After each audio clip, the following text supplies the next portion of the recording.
Welcome student. Today I am taking the topic from the unit number 2, that is privilege level. The learning objective of this topic are to understand the concept of privilege level of 80386, to understand the concept of privilege protection, to understand the execution of privilege instruction, to understand the process of defining the privilege level of the program. Let's take one by one. Privilege protection. 80386 protection mechanism can be divided in a two broad parts. The first one as memory management and the second one as privilege protection. Now the memory management hardware catches most programming errors such as bad or illegal address generation, runaway subscripts and so on. Whereas the privilege protection mechanism catches more subtle errors and the malicious attempts to the code or the data segment.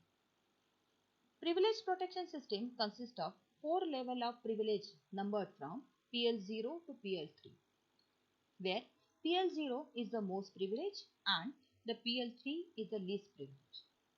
The privilege protection system plays a role for almost every instruction execution.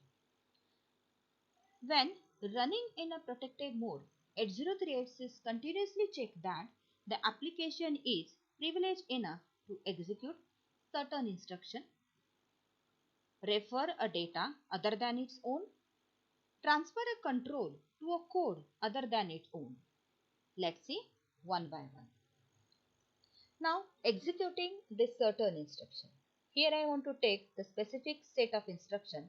Those are privilege instruction.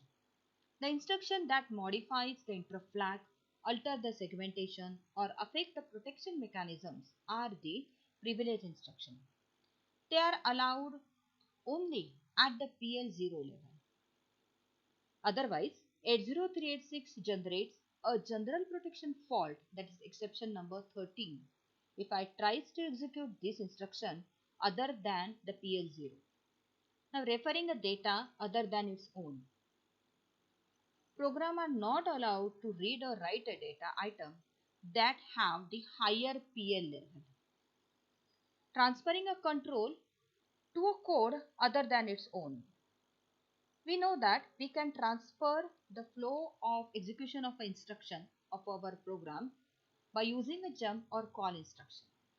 So in protected mode of 80386, it is only allowed at the same level or at the below level. It's not allowed at the above level. Now, up till now, we have seen certain criteria that who can execute what. But the one important question comes in a mind, where the PL is defined, that is where the privilege level is defined. So the privilege is assigned by the segment.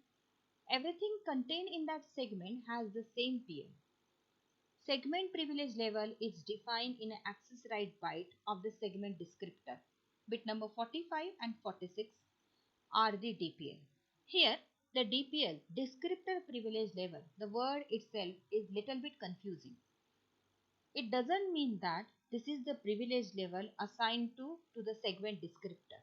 Rather, it is the privilege level which is assigned to the complete segment which is defined by that segment descriptor. Now, the current privilege level can be also called as code privilege level. It is not defined in any of the register. Rather, the currently executing program DPL is nothing but our CPL.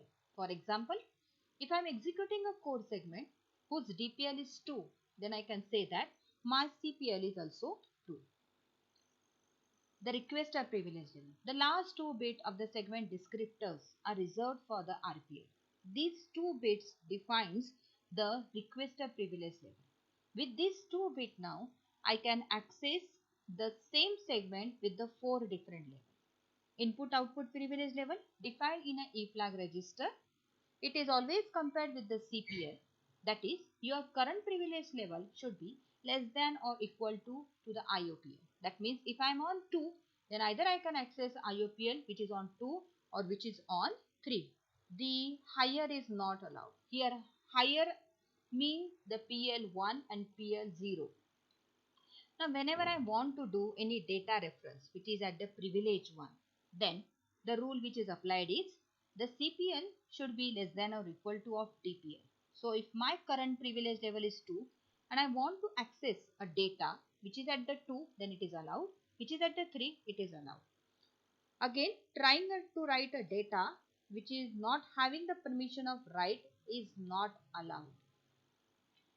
Now, with this, we learn the protection mechanism which is present in a protected mode in terms of the privilege instruction. We learn the 4 different level of the privilege starting from PL0 to PL3, where PL0 is the highest privilege level and PL3 is the least privilege level.